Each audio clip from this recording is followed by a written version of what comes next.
first step towards achieving your dreams is having the right coach. Get the best education with CAD.com Lab and make your AutoCAD do the 3Ds Max. Dreams come true. Download the app now.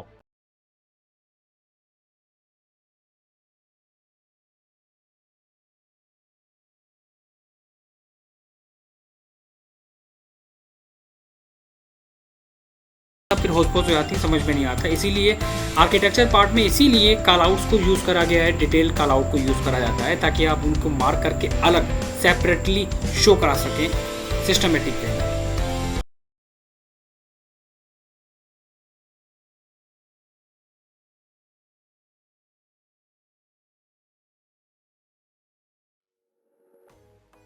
क्या क्या tagging देनी चाहिए? देखो, ज़रूरी नहीं है। जब हम इंटीरियर डिज़ाइन करते हैं तो वहाँ पर प्लानिंग में हम लोगों ने पढ़ा था ना, वॉल कंस्ट्रक्शन डिटेल्स के बारे में पढ़ा था ना। हम वॉल कंस्ट्रक्शन डिटेल की तरह इसमें काम कर सकते हैं। वॉल कंस्ट्रक्शन डिटेल की तरह हम इसमें काम कर सकते हैं। एक अलग सेपरेट सा डिटेल प्लान बना के वहाँ पर हम मटेरियल्स को मेंशन कर सकते हैं। ठीक है, डिटेल प्लान क्रिएट करके वहाँ पर हम ओवरऑल मटेरियल्स को दे देंगे।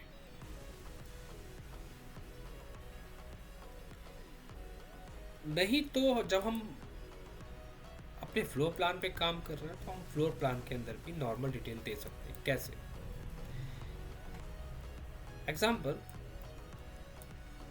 एलिवेशन और सेक्शन के सिंबल के बाद आपके पास लेवल होना बहुत इंपॉर्टेंट है। ये लेवल का साइन आप क्रिएट करेंगे और आपके फ्लोर का जो लेवल है वो लेवल आप इंडिकेट करेंगे। जो भी फ्लोर का लेवल है, जितना अबव आपका आएगा, एक पॉइंट ये, तो इसको आप बनाएंगे और मेंशन करेंगे। तो ये बहुत इंपॉर्टेंट है। मैं इसे ग्रुप कर लेता हूँ एंड प्लेस। इसके बाद जो डिटेल होती है, जैसे कि डेकोरेट करना, मैं फर्नीचर लेआउट में करूँगा, नॉट इन डिटेल ड्राइंग्स। अब हमारे पास ये जो सिंबल्स हैं, मैंने इनको क्यों रखा? मैंने इनको पहले से बना के इसलिए रखा क्योंकि मैंने कल बोला भी था कि अगर आपको फास्ट काम करना है तो आपके पास ये सारे टैग्स होने चाहिए। इन टैगिंग के होने से बेनिफिट ये रहता है कि हमारा टाइम सेव हो जाता है। जैसे कि क्या, हमारे पास ग्लास विंडो, हमारे पास WPC क्लैडिंग, अगर हम अपनी ड्राइंग में देना चाहें, आपने वो टैग निकाल लिया। ठीक है, हमारे पास आर्ट वर्क है कि मैंने डिसाइड करा कि ठीक है हम आर्ट वर्क देंगे, फ्रेम देंगे विद वुडन फ्रेम के साथ। हमारे पास HPL क्लैडिंग है, फैब्रिक कर्टेंस अगर आपके ड्राइंग्स में है तो उसका एक टैग बना के आप रखेंगे।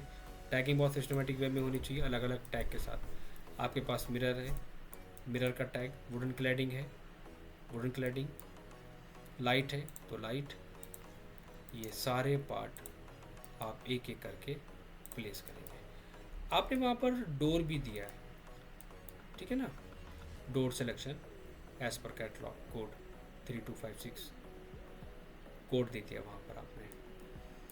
आपने पेंट के बारे में भी हाईलाइट करना है, आप पेंट की डिटेल भी वहाँ पर दे सकते हो। ठीक है, बेड साइड टेबल एक टैग वो भी देंगे। ठीक है, क्रीमिक टाइल फ्लोरिंग में देंगे, skirting floor finish tile, acrylic finish with plywood, wall को डेकोर करना है, किसी भी ऑब्जेक्ट को करना है, एक ये टैग हमारे पास आ जाएगा। तो इनको कैसे करोगे प्लीज़? लाइक हमारे पास बेड साइड टेबल है, आपको ये डिज़ाइन करना पड़ेगा। ये बहुत इंपॉर्टेंट है, एक बात का ध्यान रखना कि this one is bed side table finish with laminate या डिको पेंट एज पर सिलेक्शन। कोड उसका ये होगा जो आप सेलेक्ट करोगे वहाँ पर। मैंने यहाँ पर लाइन और डॉट का यूज़ करा है। ये जो टेक्स्ट है, टेक्स्ट के अंदर मैंने बहुत ही डिफरेंट फॉन्ट यूज़ करा है। आप भी बहुत डिफरेंट फॉन्ट यूज़ करेंगे ताकि वो डिटेलिंग के पॉइंट ऑफ व्यू से अच्छा लगे।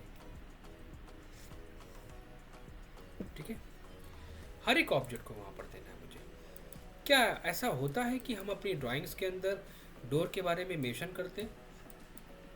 क्या हम अपनी ड्राइंग्स के अंदर वहाँ पर मेंशन करते हैं कि डोर हमारा क्या है? नहीं, डोर का सिर्फ एक टैग यूज़ होता है। प्लान के अंदर आपको डोर का टैग देना है, डोर की डिटेल्स मेंशन नहीं करनी है, ये बात ध्यान रखना।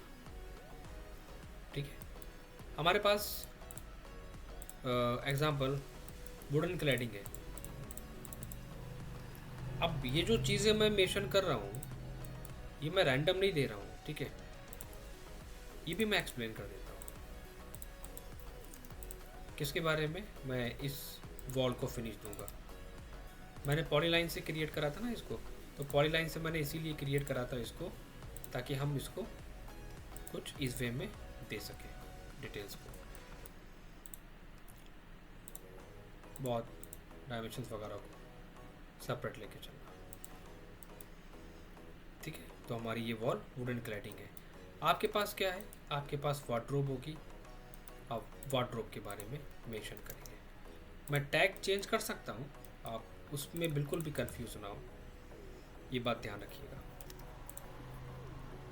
टैगिंग कैसे करनी है ना, वो ध्यान दीजिए आप, वो ज़्यादा इम्पोर्टेंट है आपके लिए।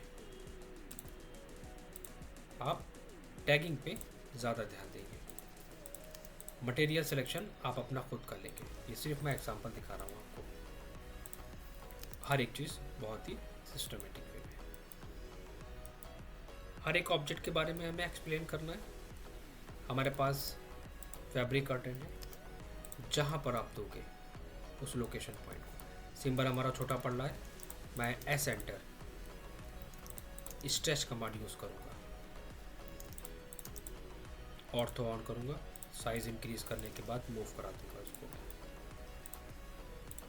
Select then move, ortho on करके जहाँ पर आपका फैब्रिक कर्टेन होगा। अब फैब्रिक कर्टेन हमारा यहाँ पर होगा, लेकिन कुछ कंफर्म नहीं है, समझ में नहीं आ रहा है कि फैब्रिक कर्टेन एक्चुअली हमारा है कहाँ पर। तो जो भी हमारा फैब्रिक कर्टेन होगा उसका एक डिज़ाइन आप वहाँ पर साइड में मेंशन करेंगे। कैसे? लाइक ये एक जिग जैग फॉर्म में लाइन आपको ऐड करनी पड़ेगी। मैं दिखा देता हूँ, ये एसपी लाइन से का यूज़ कर सकते हो आप यहाँ पर, लेकिन इसको भी आप बना के रखेंगे क्योंकि प्लान आपका डिटेल होना चाहिए और प्लान के अंदर आपकी हर एक चीज़ होनी चाहिए, ये बात आप ध्यान रखिएगा, ठीक है। तो मैं यहाँ पर क्या कर सकता हूँ, तो मैं यहाँ पर एक एग्जांपल दिखा रहा हूँ क्योंकि इतनी फिनिशिंग मैं लेके नहीं चल सकता, और चीज़ें हम कवर नहीं कर पाएंगे। तो आप ऐसे, इसके प्लान्स भी अवेलेबल होते हैं ऑनलाइन, राइट, वो भी आप डाउनलोड करके यूज़ कर सकते हैं। तो मैं इंडिकेट कर रहा हूँ उसको कुछ इस तरह, और दिस वन इज़ कर्टेन। थोड़ा सा थिक करना है, आप थिक करके भी शो करा सकते हैं। एक एक डिटेल्स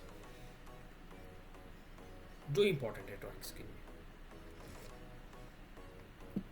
इंटीरियर में भी काम होता है आर्किटेक्चर की तरह, ध्यान रखना है इस बात को। हमारे पास वुडन क्लैडिंग था, मैंने उसको मेंशन कर दिया। हमारे पास पेंट है, मैं पेंट फिनिश दूंगा। अब पेंट हमारे पास कहाँ पर है? वॉल पे है, तो हम यहाँ पर वॉल पे टैग लगाएंगे। कैसे लगाएंगे? सबसे पहला पॉइंट, एक मार्क करो जिस वॉल को आप फिनिश देना चाहते हो, ठीक है। इसको मैं यहाँ पर स्ट्रेट कर लूँगा, इसको मैं मूव कराऊंगा, एस एंटर स्ट्रेच का यूज़ करूँगा, ऑर्थो ऑन करके,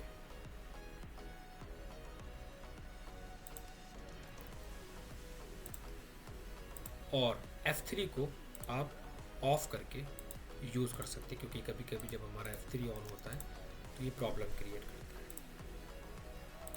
select enter, so this one is code PA paint beach colour as पर सिलेक्शन अप्रूव सैंपल, एज पर अप्रूव सैंपल, ठीक है। मैंने सिर्फ पेंट की इंफॉर्मेशन दी है, यहाँ पर मटेरियल फिनिशेस का टैग नहीं दिया है। मटेरियल फिनिशेस का